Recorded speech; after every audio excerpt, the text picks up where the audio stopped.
கைட்டு பேத்தாலே போதும். காசாலை எவ்வளவு வீக்கா உள்ளது. இதோட கணம் ஒரு இன்ச்சு கணத்துல போட்டிருக்காங்க. கணமே என்ன கணம் கீழே கூட எம்சாண்டு எதான் போட்டுப்பாங்க. இங்க போய் காமி தார் வந்து குவாலிட்டியான தார்கள் இல்ல. கைட்டு இங்க வருங்க. ரோடு பழுதடையும். இப்படி இருந்தா இது அது எப்படி அதோட லைஃப் எப்படி இருக்கும்? வணக்கம். தூத்துக்குடி மாவட்டம் விளாத்திகுளம் வட்டம் நூத்தலக்கரை கிராமத்துலேருந்து பேசுகிறேங்க. எங்கள் ஊருக்கு நீண்ட நாள் கழித்து ஒரு சாலை, கிராம சாலை வந்து ஒதுக்குனாங்க. இந்த சாலையோட மதிப்பு 1,46,00,000. இதில் பாலமும் அடங்கும், ஒரு பாலமும் அடங்கும். இந்த ரெண்டுமே சரியான முறையில், தரமான முறையில் போடப்படலை. இதை கிராம மக்கள் சார்பில் நாங்கள் பல முறை ஒப்பந்தக்காரர்கிட்ட நாங்கள் பேசினோம்.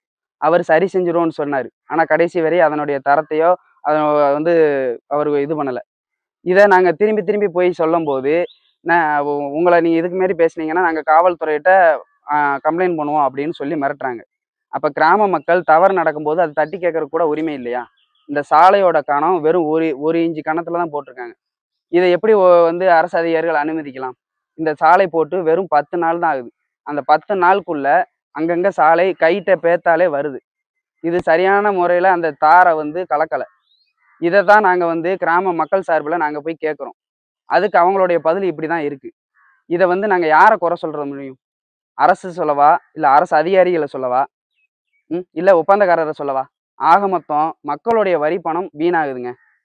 நாங்கள் கிராம மக்கள் சார்பில் நாங்கள் என்ன கேட்குறோன்னா, இந்த சாலை போடப்பட்டது ஸ்ரீரங்கபுரம் டு நூத்தலக்கரை. ஆனால் அந்த சாலை அதனுடைய தலைப்பு ஸ்ரீரங்கபுரம் டு சின்னியாபுரம்னு போட்டிருக்காங்க. முதல்ல அதுவே தவறு. இதையும் நாங்கள் வந்து அவங்க ஒப்பந்தக்காரர்கிட்ட நாங்கள் சொல்லியாச்சு. அதுக்கும் அவங்க சரியான பதில் கொடுக்கல.